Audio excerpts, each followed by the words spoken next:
The sound of space that would drive you insane. NASA recorded the sound of space. You're not ready for this. Space isn't silent the way movies show it.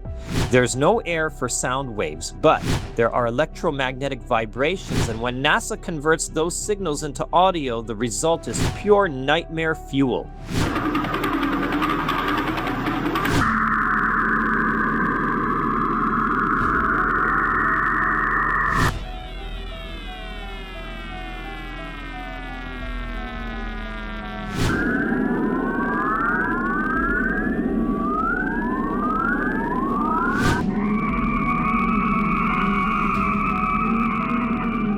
These aren't sound effects. They're the real voices of planets, radiation belts, and charged particles screaming through magnetic fields. If you listened long enough, the low-frequency rumble and chaotic pulses would mess with your brain, because your ears were never meant to hear the universe this way.